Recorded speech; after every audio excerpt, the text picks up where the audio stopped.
I've already made my rounds around the city. It's been a wonderful time, as usual. I've seen all there is to see. I've admired all there is to admire, is what I would say if I were a liar. I travel south towards the single place I've been neglecting. It's easy to avoid since it's right on the edge of the long residential street, the car repair shop. There's nothing special about it at all, aside from the fact that the owner's son's a classmate of mine. So what's my problem with it? I suppose you can call it pettiness. Ever since that one incident, I've been avoiding the spot like the plague. But it was never the shop's fault. It was poor luck, that and my own overreaction. If I want to achieve my goal, I need to get over myself and face it. That's right, I'm sticking to it. I'm sending my message to the universe. Of course, there are requirements I have to meet. I need to take in and process the beauty of the whole entire world to achieve the right signal strength. If I can't find the beauty in everything this town has to offer, how can I ever grasp the grandeur of the planet, let alone the universe? I'm well familiar with every other part of Work to 5. So excluding one area because of an old joke gone wrong is just unfair. I'm sorry, car repair shop. I'll fix my mistake. Probably gonna... Yeah, I think I'll go ahead and say, by the way, in this scene coming up, there will be a part where some text scrolls automatically, and it will be a bit too fast for me to read. So bear with me when that happens. I'll probably just wait until it scrolls by and then scroll up in the log and read it that way. That seems about the best option to me. So, yeah. Anyway, just letting you know, in case there's like a weird pause for a minute. I momentarily freeze up, then scoot behind a corner. Just now, was it Garin walking down that side of the road? I peek out just to check. That's right. He's marching quickly, hands in pockets. A couple times he turns around as if to make sure he's not being followed. I wait until he's a good distance away before I come out of my hiding. I'd rather not encounter him after what happened yesterday. Yeesh. He's never been this crude with me before. I mean, there are plenty of people on the street, so maybe I'm being overly cautious. But better safe than sorry, right? The road ends. There's the workshop. It's bathed in pure white light, almost as if it's glowing, inviting me in. I take a look around and don't see anyone, just cold and empty cars, some crates stacked by the building, concrete slabs. The snow keeps softly flowing from the hills. It's quiet. I take a peek through one of the windows, but the only thing I see is my reflection. They fixed it then. Is there really nobody inside? It's not like I particularly wanted to enter, but I thought that might be the best way to go about it. Have a quick glance, see how normal everything is. Wait, see how normal everything it is. Yeah, I think that's maybe just a typo. Then leave. Nice and simple. It looks like they're closed today, though. I was certain they worked on Sundays, too. I should just check the schedule at the door. There. A scratched-up metal plate. Let's see. Monday, 9 to 20. Tuesday, 9 to 20. Wednesday, 9 to 20. Thursday, 9 to 20. Friday, 9 to 20. Saturday, 10 to 18. Saturday, 10 to 18. Should be open. It's Sunday, just past 12. I knock on the door, then give it a tug. It won't budge. I give it another tug, and then a push. That's strange. Maybe it's not the time yet? But when, if not today? Would the universe really hold me back like that? No, let's not jump to such a conclusion. The mechanics are probably on lunch break. Of course. Yes. Vinny makes a good point, too, that yes, there will be some flashing lights coming up in a bit as well. So, yeah, if you're photosensitive or anything, then I would probably also just look away. Yeah. Stay safe, everybody. Of course. Though I don't believe they had it listed. Did I miss that? Monday, 9 to 20. Tuesday, 9 to 20. Saturday, 9 to 20. Thursday, 9 to 20. Friday, 9 to 20. Saturday, 10 to 18. Saturday, 10 to 18. No lunch break. So it's not me being inattentive. Then why... Oh, maybe it's some sort of holiday today? I'm bad at keeping track of things like that. Still, shouldn't there be a notice, or... Wait. I look over the metal plate again. Monday, 9 to 20. Tuesday, 9 to 20. Saturday, 9:03 to 20. Thursday, 9:12 to 20. Friday, 9:15 to 19. Saturday, 10:59 to 18. Saturday, 17:58 to 18. Huh? Monday, 9 to 20. Oh, Monday, 9 to 20:59. Tuesday, 9 to 20. Saturday, 9:03 to 20:16. Thursday, 9:12 to 20:70. Friday, 9:15 to 19:33. Saturday, 10:59 to 18. Saturday, 17:58 to 18. Wait. Monday, 9:10 to 20. Tuesday, 9 to 20. Saturday, 9:03 to 2018. 9:12 to 20:42. Friday, 9:15 to 19:59. Saturday, 10:59 to 18:07. 17:58 to 18. That doesn't seem like... What? I rub my eyes and blink intensely. Did I not get enough sleep? I'm just not seeing straight. I shouldn't have read so much before I went to bed. I need to focus. Focus. Okay. Monday, 19 to 9. Tuesday, 9 to 20. Saturday, 9 to 20. Thursday, 9 to 20. Saturday, 8:01 to 19. Saturday, to 18. Saturday, 10 to 18. Huh? Mat, 1 to 9. 2, 9 to 20. Sat, 9:08 to 20. Thursday, 17 to 35. Sat, 8:01 to 19. Sat, 1 to 18:18. Sat, 190 to 18,000. I don't... Saturday. I... Monday to Saturday, 0 to 99.99. Sunday, closed indefinitely. Why does... Monday to Saturday, 0 to 99.999999999. Sunday, down indefinitely. It's okay. I got it. I know what this is. I shut my eyes. It's just a dream. I've seen these things before. I come to my apartment door, but the number's all messed up and wrong. I needed to make an urgent call, but the rotary dial wraps into a spiral. I'm running through my school and can't find the right classroom because the number I need doesn't exist. In times like this, I need to firmly close my eyes. I need to understand this isn't real. Then, when my eyes open, I'll be in my room. I'll see the morning light beaming in through the window, projecting a bright square on the wall. I'll look into the sliver of the sky outside, and it'll be a soft hue, pink and blue.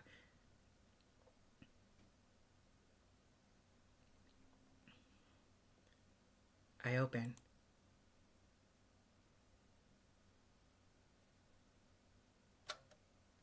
Monday, 9 to 20. Tuesday, 9 to 20. Wednesday, 9 to 20. Thursday, 9 to 20. Friday, 9 to 20. Saturday, 10 to 18. Sunday. Toshia's faces. I see. That's what it is. What? I stumble back. What is this? What's going on? My vision's clear. I look around. It's all the same. Is this a prank? No one's here. Is it a prank? Got in. Yes, it's him. On the way I saw him. He was nervous. He was walking from the opposite direction. He was looking around a little surprised. Wow, this is quite a prank. You sure outdid yourself. How'd you set it up? How'd you know? I wonder how you did this. Guardian, please tell me. I'm dumb. I can't figure it out. This is really amazing. You're really amazing. You really helped me out today, Vadim.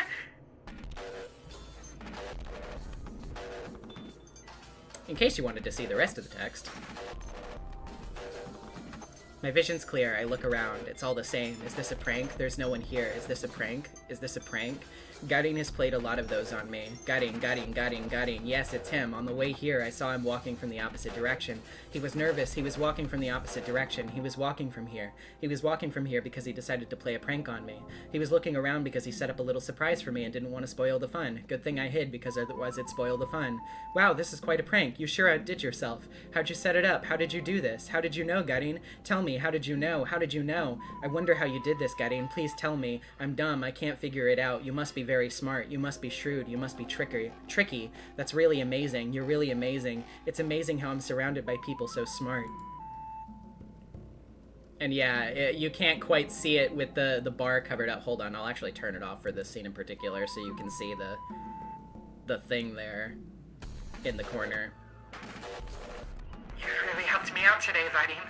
Today I set out to fall deeper than before. To fall deeper in love. Right now I'm so full of love, I feel like I'm gonna vomit. I'm so grateful my fingers won't stop shaking. Thank you, Vadim. I won't forget this till the day I die. The window still won't let me peer inside. It's way too bright, so all I see is my own silhouette. The snowfall is neither harsh nor light because there's no snowfall, only snow. No, I misunderstood. Who said that I can't peer inside? That's me. That's me behind the glass. I'm looking in and looking out at the same time. I'm looking in and looking out the window. I see. What do you see, Asya? What do you see from the inside of a sealed body shop? The same thing you see from the outside, Asya. The same blue sky. The same infinity. The same unfashionable coat. Oh! What was that? That's... Jammed signal C.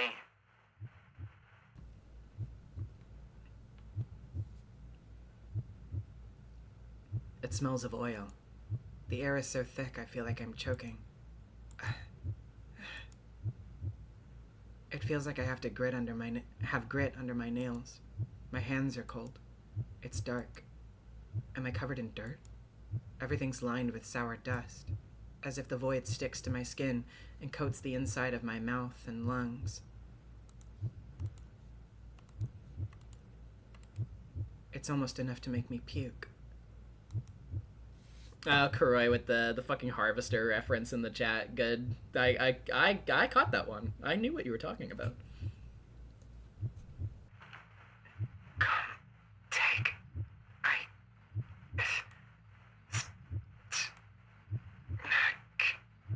when that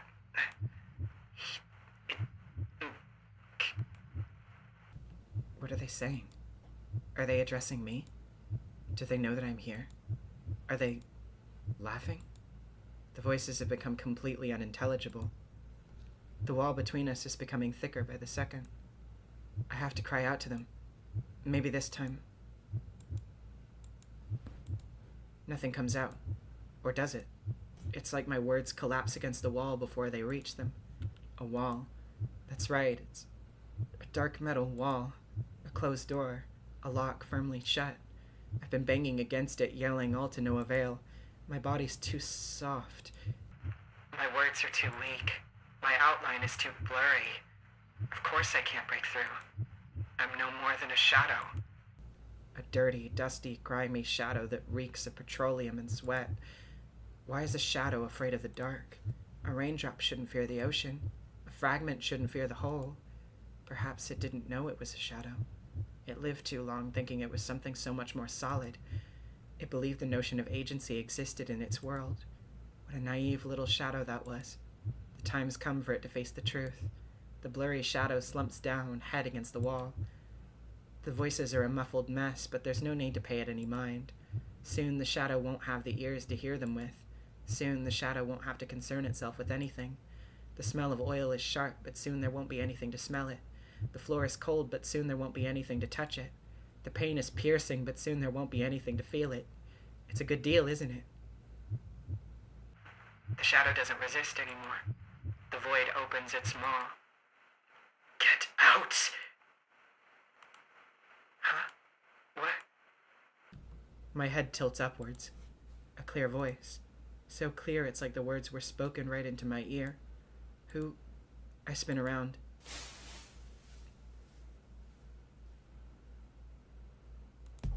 A window. Was it always there? Pale light seeps through the frost. The thin glass barrier is impossibly far, but maybe I can... No, I have to. I stumble and grope my way through the darkness. My hand strikes against something cold and heavy. What is that? Metal? A tool? Doesn't matter. Something to grab onto. The weight steadies me. Well, this thing sure is hefty. Or maybe I'm just out of shape. No, that's not true. I do have a shape. My body has a steady form. Of course it does, because my hand's firmly clasped around the wrench. I feel its temperature, weight, and texture. It's there. I'm there. My arm rises.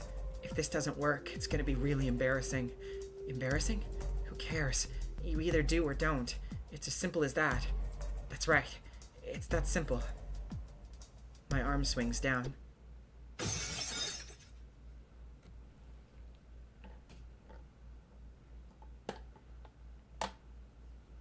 You.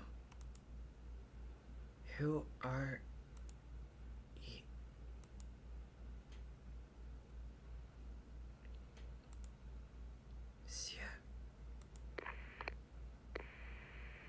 Jam signal C end.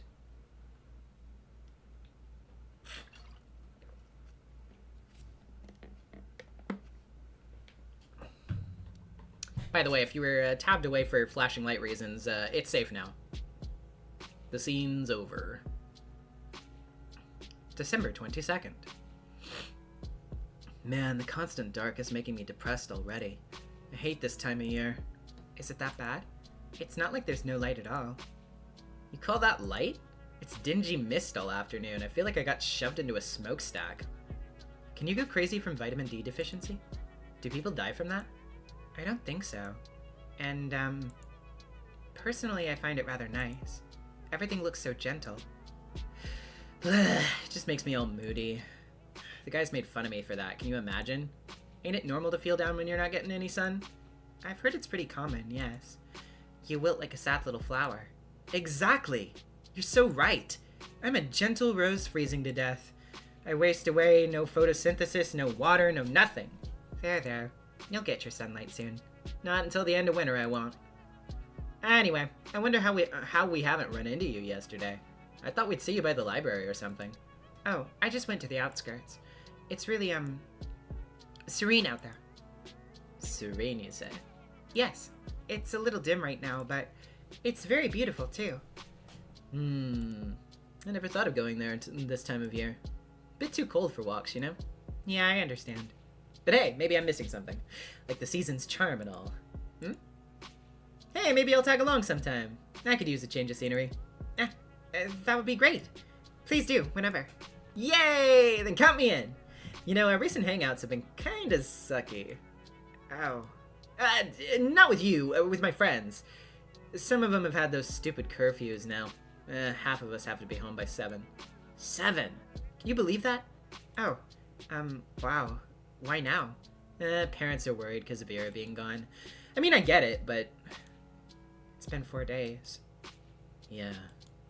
No news on your end, I figure? Nothing. Marina's face darkens. She sighs.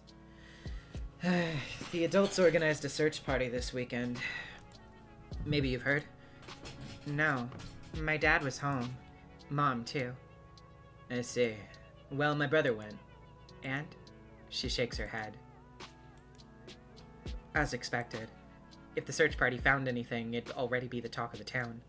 It's comforting in a way. If they found Ira's body after so long. No, I'd rather not think about that. You know what I've been thinking? That she left the city? No. She has to be at someone's place. Of course. This possibility's also crossed my mind. But all the arguments in its favor sounded either too morbid or far-fetched. Do you mean she was kidnapped? I don't know. She could have been staying on her own accord. But where would that be? I can't think of anyone Ira would trust that much. Well, there's the two of us for starters. Huh? We're the last 2 people that saw her, right? Who's to say one of us ain't guilty? But we weren't even that close. And Ira, she's not in my apartment. How do I know if you're telling the truth? Marina, I don't like this joke. Sorry. I'm just speaking from the point of view of the investigation. Ask me the same thing, I'll stumble the same way. The only means to prove my innocence would be a house search. I kinda have a theory on what may be going on. You do? Yep. It's more of a hunch, but the more I think about it... Marina looks around. I don't like whispering about stuff like this at school, though. You know what? How about I call you later? Oh, like in the evening? Yeah. Can I have your number? Yes, of course. I pulled out a scrap of paper and scratched the digits into it with a dull pencil. Thanks. I have some plans before that, so I'll dial as soon as I'm back. Won't be too late with everyone getting dragged home at baby hours. Does 8 sound good? Sure. I'm going to the library anyway. Have fun out there. I'll sure as hell try. You have, an enriching experience. I will, thanks. Marina runs off. Man, now I have to wait until evening to find out. I wanted to wind down a little after school, but now I'll be all restless. Well, maybe not. I haven't visited the library in a long while. Maybe that's why I've been so stressed in the past months. It's always nice and quiet there. I'm sure it'll help me relax. I make my way back to class. By the way, just as a heads up, when we do get to that phone call with Marina, when we get to the end of that phone conversation, that is probably where I'm going to leave off for the night, and then we will do the entire rest of the novel next Tuesday. So, there you go. Just giving you the heads up. I'm trying to kind of like gently slot it at a somewhere around halfway mark is kind of what I'm trying to do. Hey, Shubina. Hey, Did we, have no homework? Your notebook's empty. oh, no, we did. I'm pretty sure. Well, where is it? Nowhere. I didn't do it. A surprised hum rolls through their whole group. That's okay. I'm also a little shocked. Is someone getting rebellious? No, it just slipped my mind. Classic. Alright. Taking some time off for yourself's great and all, but you gotta come up with a better excuse. I'm serious, though. Really? Yes. Well, that's good. It would be pretty selfish of you to start ditching homework altogether. We all rely on you, Yeah, you're the best. You're so smart. What we do without you? Hear that? The people need you, Shubina. Okay. We'll forgive you this time, but don't get used to it. Anyways, Lakin. Huh? What? Pass the notes. The Russian ones? No fucking Japanese. You're supposed to be smart, aren't you? Okay, there. I really did forget. After yesterday's prank, my head was all over the place. Really, school was the last thing on my mind. Although that does remind me. I turned towards the boys who were now preoccupied with copying Lakin's homework. Vadim? He clicks his tongue. You see I'm busy? Yes, but shut up. he briefly glances at me. If you want something, ask me later. Okay. The bell rings right as Gadim finishes his notes, so I don't get the chance to ask him, not until the lesson ends. At least the teacher doesn't check my homework. She's used to me always having it prepared. I feel like I've just abused someone's trust a little. Sorry about the bank. Scooching my chair. I feel like I've just abused someone's trust a little. After the lesson's done, I catch up to Gadim in the hallway. What? I wanted to ask you about yesterday. Yesterday? His face twitches. He looks back at his friends. The hell are you talking about? I saw you on the street, so... What's this about? It's whatever. You go on ahead, guys. Alright. See ya. Gadim turns towards me, and before I can understand what's going on, I feel my side hitting the wall. Ow! What the fuck did you see? He dragged me, no, more like threw me behind the nearest corner. What the fuck did you see, Shubina? What do you want? I saw you walking from there, so I know. I know you did that. The prank. What? The prank at the car repair. I just wanted to know how you managed to do that. And also how you knew. What? What prank? What are you on about? I know you did that. Don't pretend. I saw you walking, looking guilty. It's okay. I think that's a pretty funny prank. I'd rather you didn't prank me like that anymore, but I've never seen anything like it. How did you do that? It was like a magic trick. Magic? The hell? Shubina, are you high? The hell do you think I did? Change the schedule. The one on the door of the car repair shop. I saw it. Why would I do that? Come on, Vadim. I know it's just one of your jokes. If you don't want me to, I won't tell anyone. It's just that it's pretty obvious. I just want to understand how you knew about that.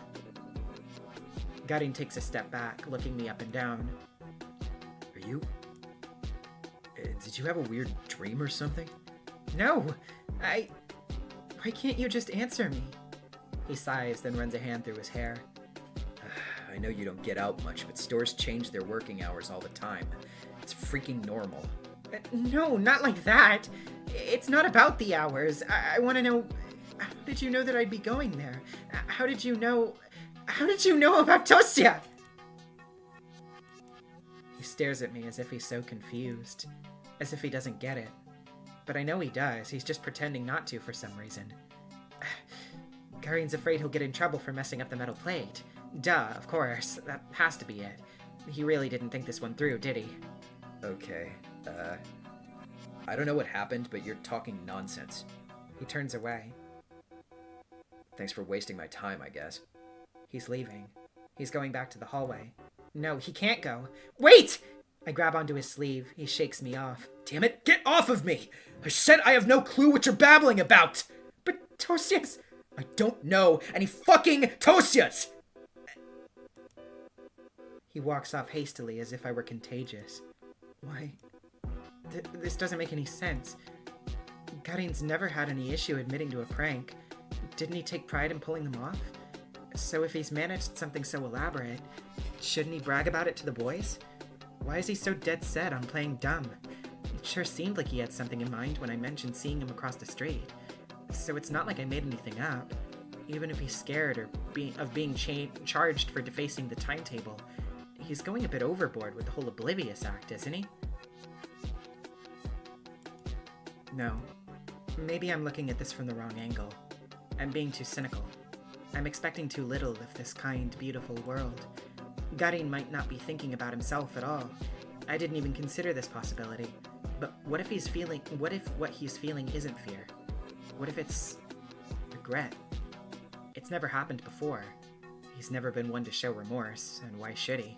It's all just harmless games. But maybe he realized that yesterday was a little too much? So when he saw how scared I got, he chose not to tell anyone. He thought it'd be better to act like it never happened. Just like those boys did. Of course he'd never apologize, there's nothing to apologize for. But not gloating about it. For Garin, it's as good as saying sorry. Garin, it must have taken so much from you. Is that why you looked nervous? You were already doubting yourself, regretting your actions as you fled the crime scene. I'm sorry. I didn't understand what you were feeling right away. I didn't get why you denied it all so fervently. But it's okay. I see it now. I didn't hear their conversation with Marina. That's a false statement. But if I pretend it's true, if I don't do anything with that information, if I don't change the way I see either of them, then it becomes reality. It cannot be objectively disproven. Nothing happened at the car repair shop. If both me and Garin believe that, if both of us act like that's the truth, it'll become just that. That's incredible. I never would have thought that he'd do something like that. I didn't know he understood such things. I'm still not sure how he learned about Tosia saving me, or how he knew that I'd go there again. I'm sure he'd hear about the incident, but... I'm sure he's heard about the incident, but... I suppose stuff like that's not important anymore. You've offered me the option to undo what happened yesterday. It's very special coming from someone like you, and I appreciate the sentiment. I won't refuse. Thank you for that, Vadim. Thank you so much. This is Umineko. I think it's like the... How do I say this? It's like the moral opposite of Umineko. It's like, it's the inverse. Dark Umineko.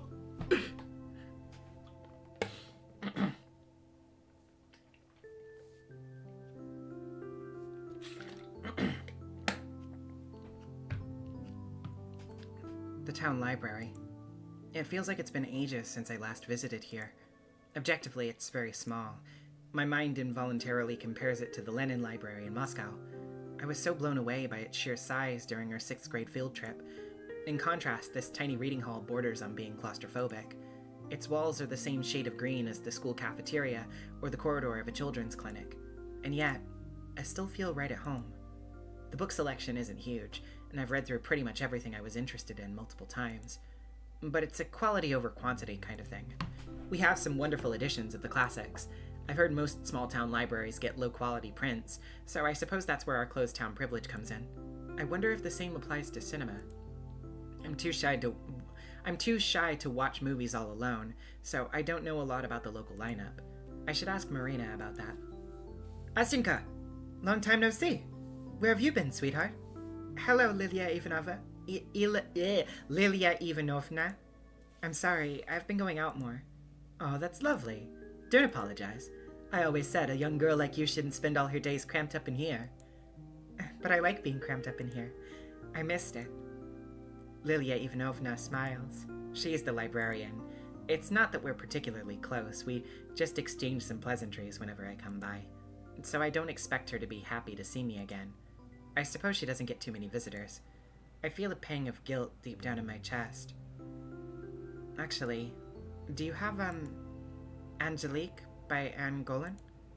Oh dear, I'm afraid we don't. Zero and anonymity. I think the lane similarities on purpose is drawing on a lot of the same core things. It's actually funny that you say that. I'm not going to get too into detail about it because it was on a Patreon post of Ferry's, so I don't want to, like, divulge information that obviously, you know, is, like, paid content or whatever. But the similarity to Lane has been mentioned, and it was said to, I believe, mostly be unintentional. There were some other inspirations which were definitely not what I was expecting the inspirations to be, but they were interesting. But Denpa definitely did come up. But yeah, that was interesting. You should subscribe to Ferry's Patreon to find that out for yourself. It's only $4. Anyway. But you know, my daughter used to love those books a lot. I'll ask if I could lend you a few volumes. Oh, you don't have to. Please, it's no trouble at all. You're a sweet girl. I'm sure she won't mind. Thank you so much. Of course. Ah, gee. Now I feel even worse for not stopping by. Next time I'll bring Lilia Ivanovna a box of chocolates. I browse the shelves. It's a bit of a shame I can't see what Angelique is all about, but I'm not really in the mood for something like that, if I'm being honest. I want to read something familiar, something easy, something like 100 Years Ahead by, oh shit, I didn't prepare for these names. I didn't remember to look these up beforehand. I don't know how to pronounce them right. Oh no. Kier Bilchev? I don't know. Perfect. I sit at my usual spot. It's probably embarrassing to read children's books at my age, but I don't want anything heavy today. I don't want anything sad. I've read this one so many times before. If I were caught by Nazis and the only way to live was to recite a passage from this book, I'd probably survive. Why would the Nazis want that? Listen, it's a hypothetical situation. Oh, right, there was this adaptation made last year. Everyone really liked it. I thought it was okay. I mean, it wasn't bad. I'm glad more people saw the story, but that's not how I imagined the stuff from the book at all. And another annoying thing, now I just keep imagining the movie version as I read. Crap. I need to keep the way I've always pictured it in my mind. I need to really focus. My concentration increases with each flip of the page. I need to keep the futuristic tech in mind. I need to keep the future world in mind. I need to keep the present world in mind. I need to keep the aliens in mind. I need to keep my elephone in mind. I need to keep everyone's face in mind. I need to keep Werther's face in mind. I need to keep Kolya's face in mind. I need to keep Alice's face in mind. I need to keep Tosia's face in mind. I need to keep her face in mind. Keep it in mind. Keep it in mind. Keep it in mind. Ah! This isn't helping me relax at all. I shut the book and slumped down on the table. Maybe it wasn't a good idea to read this. I wanted something I wouldn't need to think too hard about. Well, it's no biggie. The kids section has plenty of other stuff. I get up and go to grab something else. A fairy tale will do. Roscoe. This is a really good edition. Something about it always fascinated me in a way I found hard to place. Perhaps it was the tone. The folk version has a more morbid ending compared to the published story. That's how often it is with how it often is with fairy tales. But this retelling, something about it's always felt off to me, even when I read it through as a little kid. It felt like the text was covering up something I shouldn't see. Are you warm, my lass? I am, Roscoe, Mashenka responded, shivering. Roscoe leaned in lower, cracking and clicking. I really think children like being scared. Even when there's no reason to, they'll try their hardest to come up with one. You can stare at a beautiful book illustration and refuse to trust it. You can read a short and sweet cautionary tale and imagine something horrific. warm, my lass? Are you warm, my beauty? I am, Morozko, Mashenka responded, teeth chattering from the cold. The frost grew stronger. The girl's cheeks burned bright red as she breathed white mist. Her fingers barely moved. Are we all thrill seekers as children? Maybe it's a simple survival instinct. Always prepare yourself for the worst. Always imagine a scary face staring from the dark. Always think twice about what hides behind a smile. Are you warm, my lass? Are you warm, my beauty? Are you warm, my dear? Oh, so warm, Morozko, the girl responded, her voice growing silent. No, that doesn't sound right. What a depressing life it would be if we always had to scare ourselves into experiencing its best moments. At least I'm not like that anymore. I don't imagine scary things when there are none, because I know the world better than that. I know there's way more to love than there is to despise or fear. It's not some impulsive emotional choice. No, it's the only rational conclusion to everything. Then Morozko took pity on the girl. He wrapped Mashenka in a heavy fur coat, covered her in a blanket of snow, and warmed her up. Right. I'm flipping through one stunning picture to another. This is far more enjoyable than the original. The folktale's predictable. It's so simple and crude, it's underwhelming. The good girl respects the rules of the ritual and lives. The bad girl breaks the rules and rides back to her mother as a frozen corpse. It's an interesting piece of folklore, but the idea of it, I'm not sure what a modern kid can glean from that. Maybe Garin was right. I'm getting rebellious. Although, if we look at Morozko, the entity, as if he were the extension of the universe's will... Oh, I think I'm getting it. The real meaning. Of course. That's what it is. Morozko's the natural order. It's the will of the world. Yes, you may fear it. You can find yourself in a situation when any positive feeling towards it may seem impossible, but you must gather all your strength to love it still. And then, you'll surely be rewarded. Yes, yes, yes. How have I never noticed it before? It's been beating me over the head all along. Now I see. In that sense, it's an incredible story. In that sense, every child across the world has got to read it. I look down at a page I've never seen before. It's Morozko and Mashenka and every other character's face smiling wide and looking right at me. I did it. I got the message. The lesson you've been trying to get through to me all of these years. I finally understood it. This is my little celebration. This is my acknowledgement. Today, I've realized something very good and important. I stare at the page, this never-before-seen page, and I'm filled with gratitude. I know that it's just for me and my eyes only. Nobody in the world but me has seen those smiles. What an incredible honor. I'm such a lucky girl. Goodbye, Lilia Ivanovna. Oh? Goodbye, Asya. Stay safe. Of course I'll be safe, because I've got this amazing blessing, this acknowledgement on my side. I'll be okay no matter what.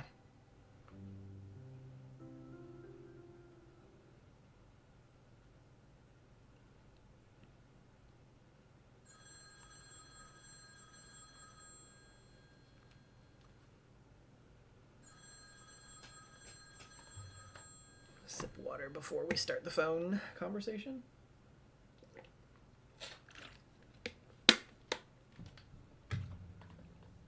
Hello. Evening! I hear Marina's teary voice on the other end of the phone. Good evening, Marina. You're late. Huh? What do you mean? It's basically 8. It's 1:15. Maybe I should have been the one to call. Sorry. I wasn't aware we were on a timer. Being a little late's fashionable, you know. I'm not very fashionable. Well, you can always change that. And be late? For starters, you can also make your hair all wild. Ever seen Nastya from my class? She has this crazy perm. I don't know how to do that. Also, I think my dad would kill me. Go to a salon for it. I kinda wanna get one. Lev said I'd look stupid, but what does he know? That guy dresses like a total schlub. Isn't she worried that he could hear her? Oh, right. How was your library trip? Oh, well, it's a library trip. It was good. Come on. At least try to make it sound interesting. Well, I'm kidding. You don't have to... it was enlightening. Perhaps everything I believed until today was wrong. But the me you're speaking to right now is a much wiser and braver person than before. That trip was pivotal. It was monumental. Whoa. Huh. Alright, that's what what I'm talking about. Never underestimate the quiet types, they say. How was your hangout? Neither pivotal nor monumental, I'm afraid. Sat at the cafe, looked at some magazines, got the new Revesnik. You read that one? Oh no. I read The Young Naturalist and Koster. That does sound like you. What's that supposed to mean? Sorry. Didn't mean it in a bad way. I mean, aren't you curious about something more, grown up? I read grown-up stuff all the time. Oh yeah? Like what? Books, Dad's newspapers, magazines. Oh, so mature. Bruh. Well, what mature stuff do you read, Marina? The good stuff. Revesnik, Work Shift, Robotnika, Fashion of the Socialist Republics. How is the last one mature?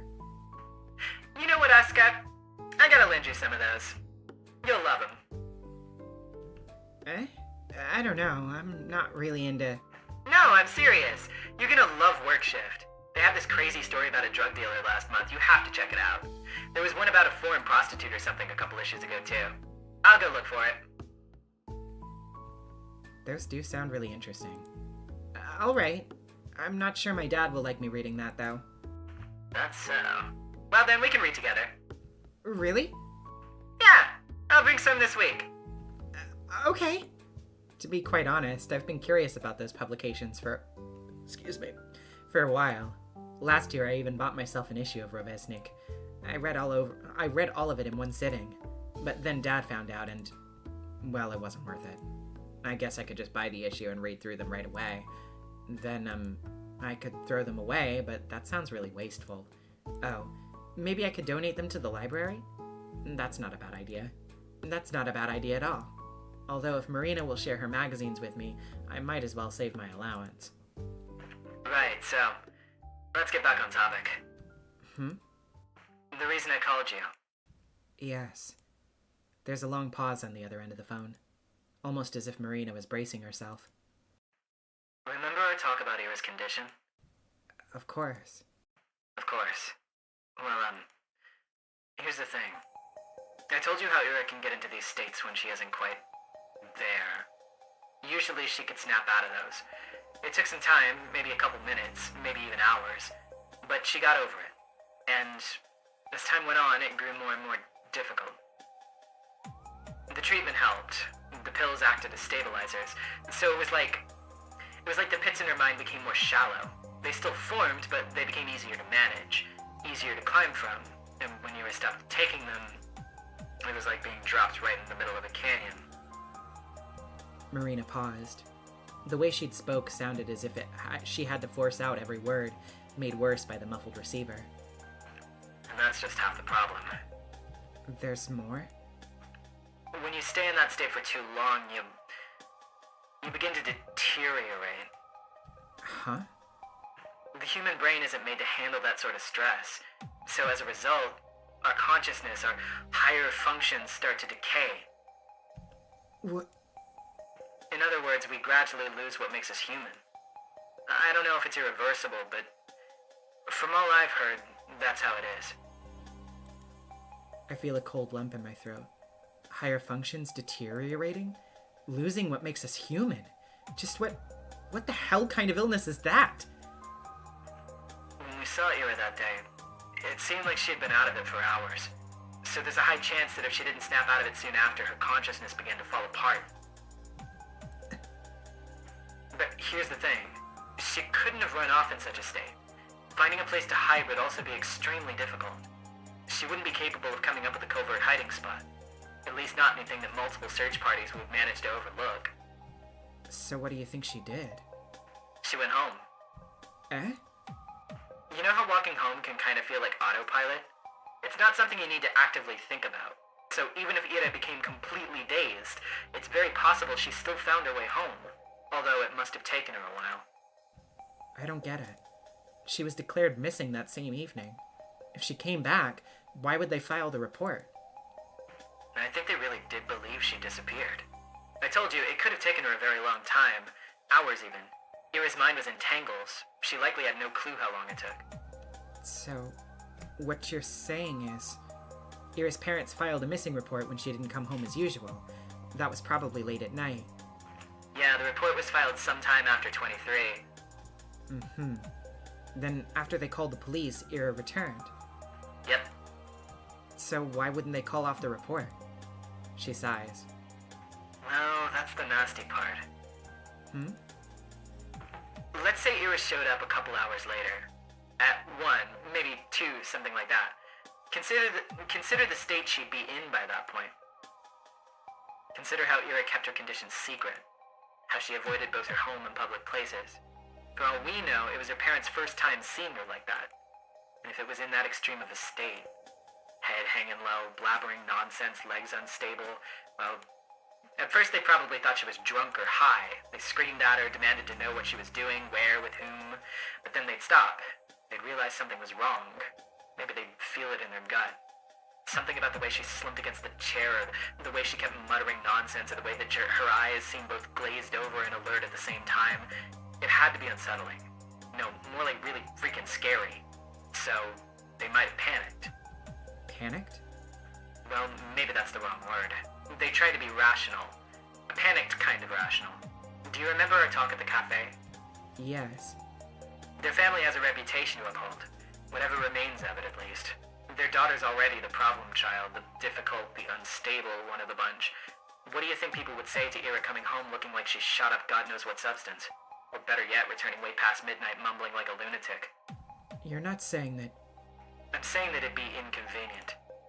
It'd exacerbate every problem the family already had. So in their minds, the best short-term solution would be to wait it out. Wait for Ira to come down from whatever drug she was on. They'd announce that she returned only when she's presentable. But if she never came down... They probably thought she'd be okay by morning. But if not, well... Then... wouldn't they take Ira to the hospital? I doubt they would. They wouldn't want the public to see her in such a state. Ira's mother's a nurse. She'd probably try to handle it by herself. But that's... Wouldn't they say that she was sick or something? Why keep the report? She still came home under suspicious circumstances. Perhaps they thought it'd be better to come up with something first. They thought that they'd let her recover and then declare she's back. But before they knew it, a couple days have already passed. Calling off a report like this so quick would also be pretty embarrassing, you know. That's still... This all sounds a little far-fetched. But also, I can't deny the possibility. I don't know Ira's parents personally, but even I'm aware of how dire their reputation is. Would they really go this far to protect it? Are people really capable of things like that? Crap. Crap indeed. But if everything is as you say it is, and Ira still hasn't come down, that means... Yes. Her condition's only getting worse. We have to do something! I look around. The TV's still playing in the living room. For a couple seconds, I stare at the door, holding my breath. Asya? You good there? Yes, sorry. It's okay. I just need to be quieter. Oh, I see. But yeah, I agree. I've tried calling their place before, but it's either no response or one of her parents. So that's useless. I also thought we could ask Tolik, but we gotta skip school for that. Why? He goes to kindergarten. The only time we could talk to him alone would be when the kids are let out to play. But that overlap with our lessons. I can't really skip. That's fine. I can. Really? Sure. Lev will get a call, but it's no biggie. If you say so. Yeah, I'll go there. Still, there's no guarantee that asking him will work. So I'd like to go to Ira's place. See how things are with my own eyes. Yes, that'd be smart. But I think it might work better if I'm not alone. You want me to tag along? If you don't mind. We can meet up after your classes end. You have how many lessons? 5. Okay, great. 12:30 at the gate then. You in? Of course I'm in. Awesome. Then I'll see you there? Yes, see ya. Wait. Can I write your number down as well? Oh, yeah, of course. I mark it down on the notepad I've been doodling in. Okay, got it. Now you can annoy my brother all you want. I'd never. I'm just joshing. Good night, Asya. Good night. Beep.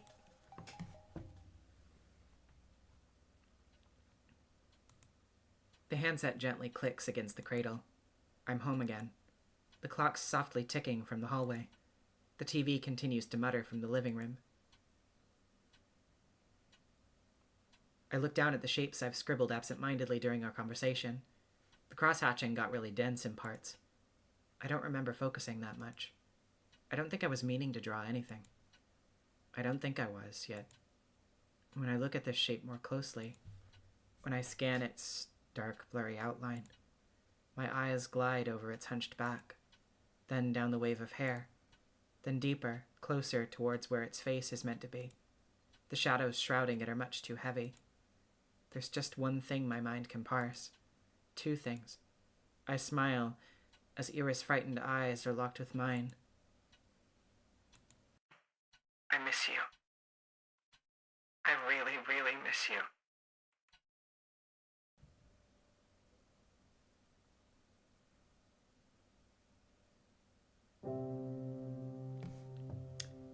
That is where we're going to be leaving off for tonight. But stick around for art, as usual. If there is any art. I don't actually know if there is art, but I'll check anyway. Give me just a second.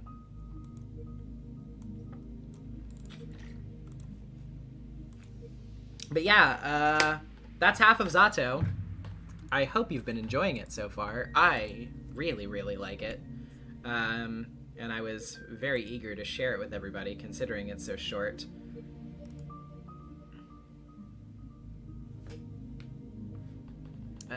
Let's see. Yay! There is art in the Discord. Let me pull that up. Yeah, right, Philip? It's great. I meant to, like, when I first read this, I was like, okay, I'll lock in and read this for, like, maybe, like, an hour or two. It's supposed to be short, so I'll just, like, you know, read it over, you know, like, maybe, like, 3-4 days or something. I sat down and I read this for, like, 4 hours. And I was like, oh.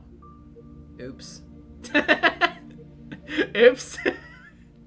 And then I finished it, like, the next time I read it. So, yeah. Who's your favorite character? It's Marina. Marina is my favorite. Again, she is the most relatable to me. She is the one that I projected on. Okay. Should be everything. Boop. Boop. Okay. Starting off with these doodles from Harmonia of Ira. Yay! We love Ira! Ira's great. I'm very sad that she's, you know, not here. But, yeah, these are really cute. Aw. The tiny.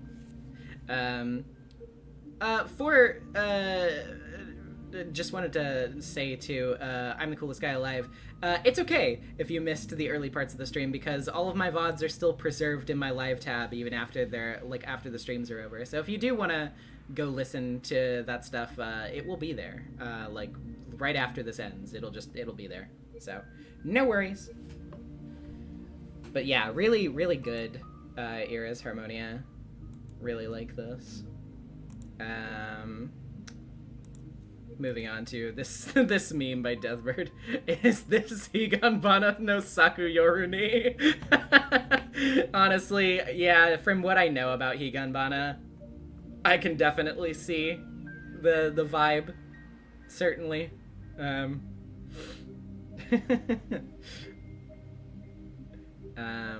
And then lastly but not leastly, we have some doodles from Gloomy. Yay, let's go. Silly little child, surely nothing will go wrong. Oh, yeah. No, nothing will.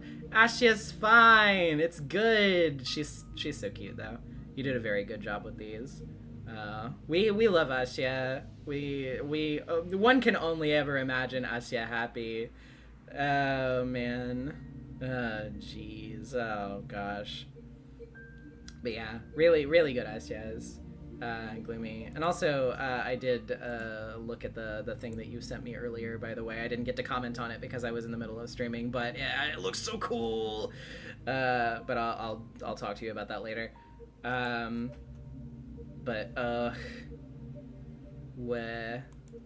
art, everybody. Good art and meme, everybody.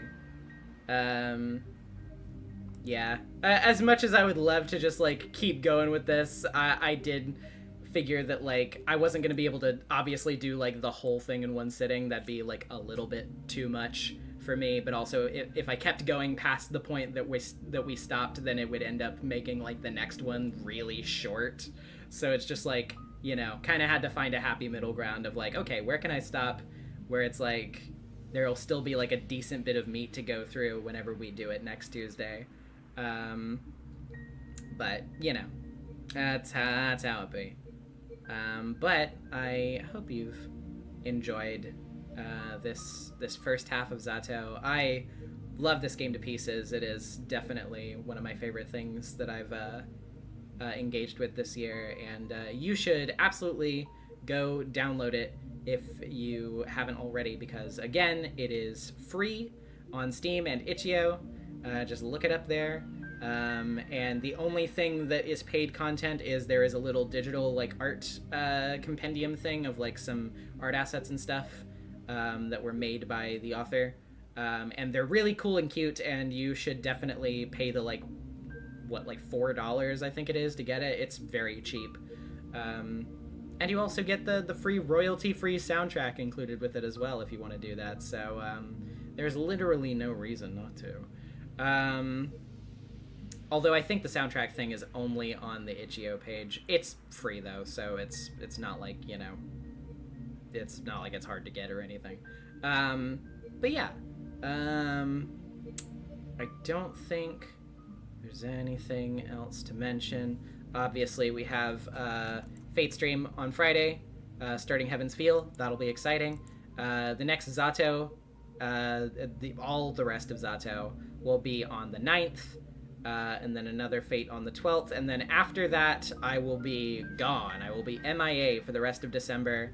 We will be coming back after the end of 2025, and then, yeah, I'll do the Spirit of Justice DLC then, and we'll continue Fate then, and I'll have to wait and tell you what we're planning to do with Ace Attorney's slot after that. I did already say that it was going to be another Ace Attorney game, so you know that much at least, but I'm going to wait and hold my tongue on what exactly it will be until then, to keep you in suspense a little bit. But, anywho, thank you for watching, everybody. Wonderful stream. Had a great time. I will be back on Friday, and then we'll have more Sad Russian Girls on Tuesday. See you later. Bye!